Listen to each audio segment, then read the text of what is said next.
Hi, my name is Eva, and I have a confession to make.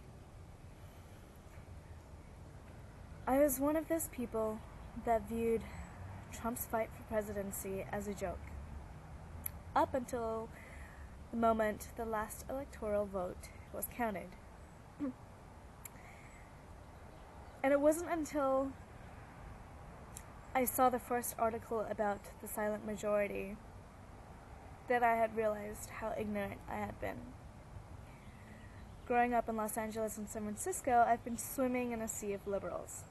I was never actually politically active because I never felt the need to acknowledge and do my research into the different cultures and socials behind every political party.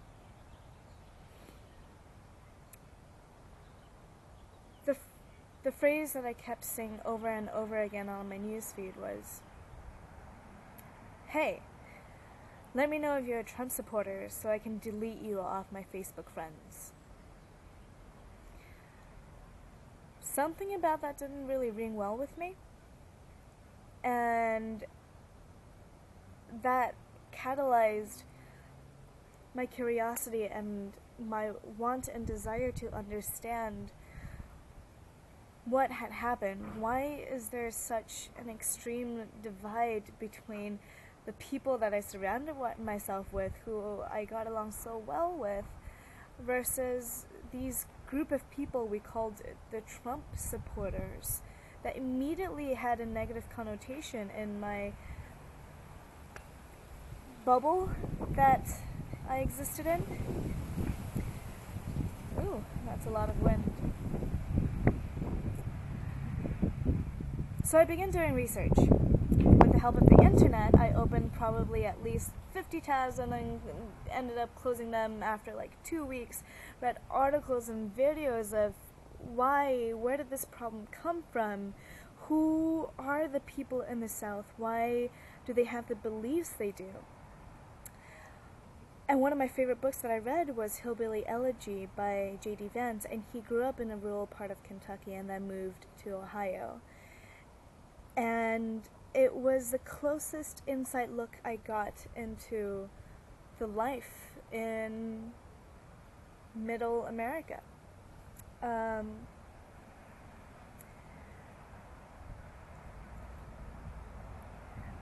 It was until then I decided I wanted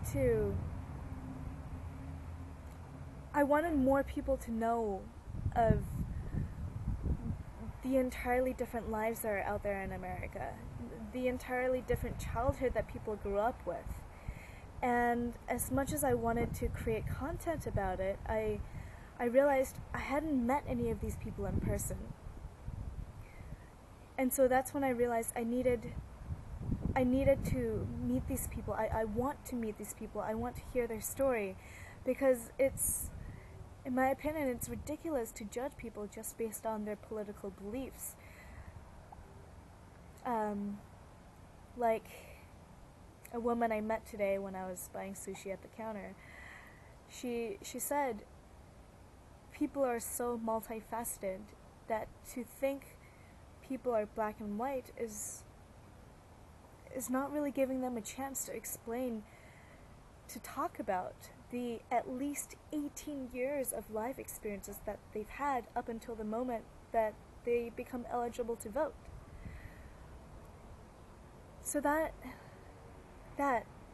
point of humanizing people is the goal of this project, called Project Humanize US.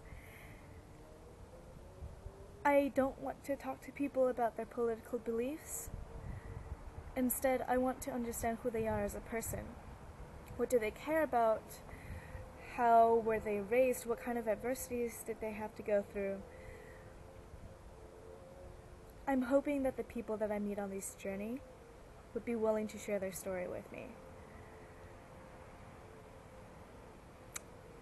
So I'm crossing my fingers, and I'm about to embark on a one-way ticket to Denver and do a road trip through Oklahoma, Mississippi, Alabama, Georgia, and perhaps a couple other states. It's pretty open-ended right now. But I know I'm going to end my trip in New York.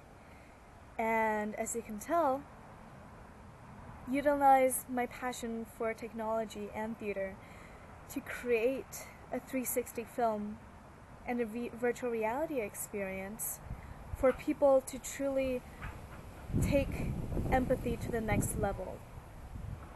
Because simply listening is one thing, and putting on an experience where you get to be there with someone is something completely different as well.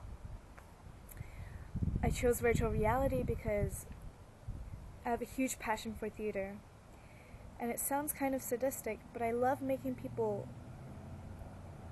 cry and get emotional, because that's when I feel like their truth self comes out. So, at the end of my trip, given that I have enough character descriptions and experiences and empathy that I've gotten from interviewing these people, these humans, that I'll be able to create accurate depictions and experiences that will truly teach empathy on an effective standpoint. Thank you. And I hope you enjoyed the little 360 view of this background. And I hope that the wind didn't muffle out the noise too much. I'll have better equipment by this Friday. Thanks for sticking with me and watching my video. Stay awesome.